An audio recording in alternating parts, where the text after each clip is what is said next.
Je suis dans un parc au centre de Tel Aviv avec Elsa Sebag, qui est médecin généraliste, qui a fait ses études en France et qui a réussi à obtenir l'équivalence en Israël il y a bientôt 6 ans. Bonjour Elsa. Bonjour. Elsa, peux-tu nous raconter ton parcours personnel ?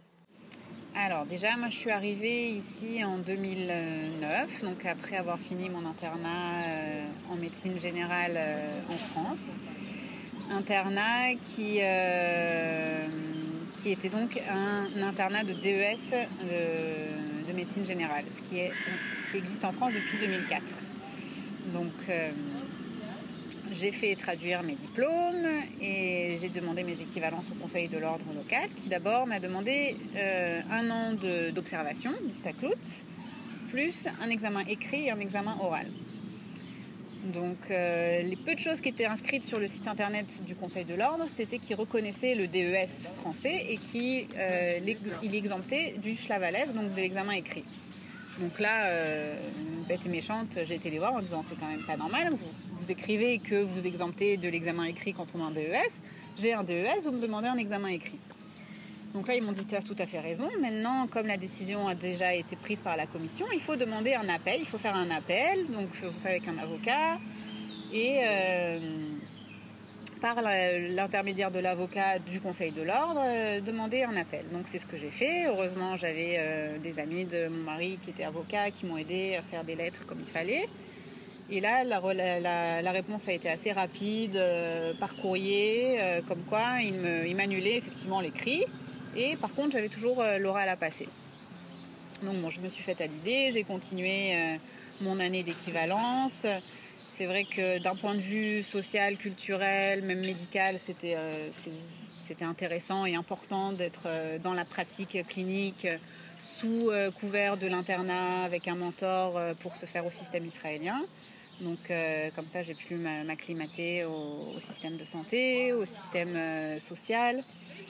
Et donc avec l'idée que j'allais passer cette orale. Et puis peu de temps après, une amie que je peux citer d'ailleurs, le docteur Pamela Elbaz est arrivée exactement dans le même cas de figure que moi.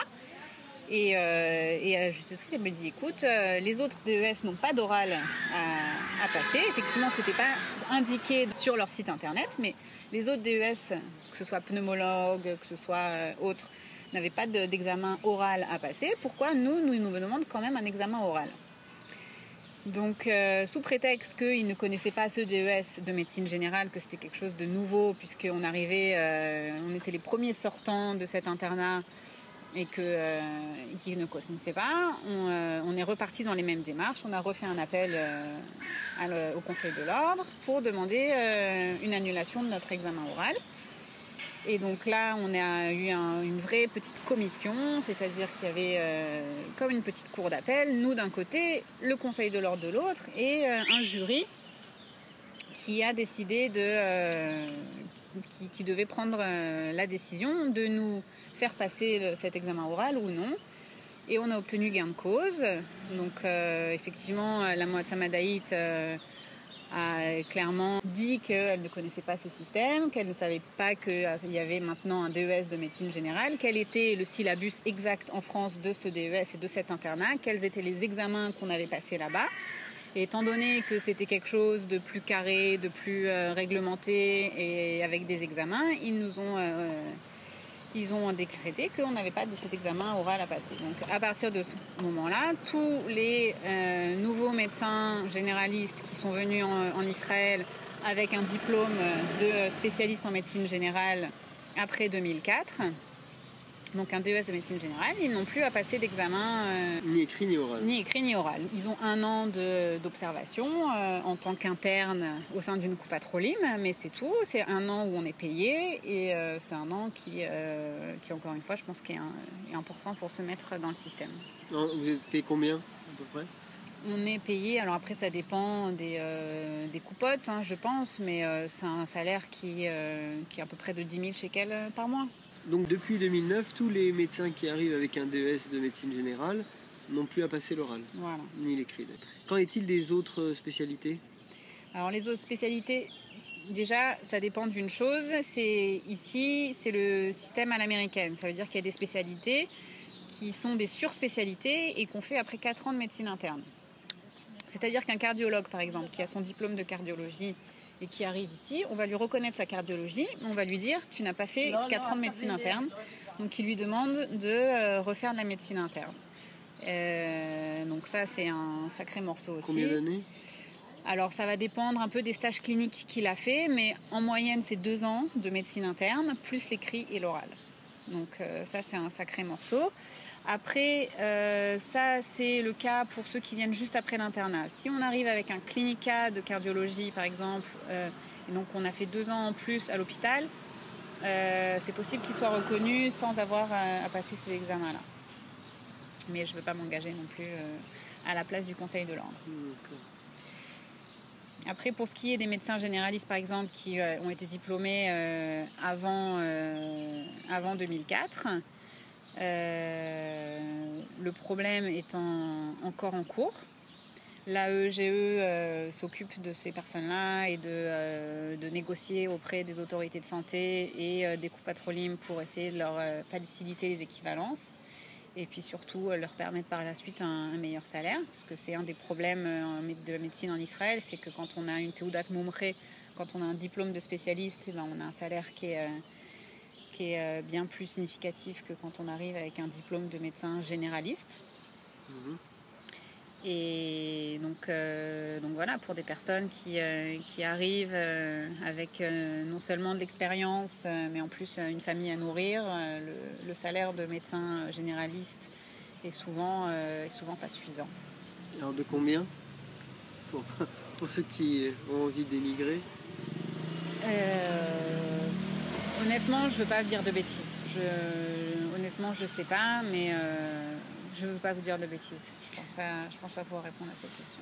Est-ce qu'ils peuvent intégrer des cliniques privées plutôt que des coupates? Bien sûr qu'ils peuvent. Ils ont une autorisation de travail. Donc ils peuvent pratiquer la médecine dans tout contexte, soit... il y a toujours, par exemple, les centres de médecine d'urgence comme Terem, il y a des centres de SOS médecins, l'équivalent de SOS médecins qui cherchent des médecins. Donc ils peuvent toujours travailler. Après, le problème, c'est que c'est en général moins bien payé. Mais ils ont une autorisation de travail, ils peuvent travailler. Les corps de métier autour du médecin, infirmière, sage-femme, est-ce que les diplômes sont équivalents? Alors là, encore une fois, la EGE, je pense, connaît vraiment mieux le problème que moi. Les infirmières, elles ont un examen à passer. Donc soit en anglais, soit en hébreu.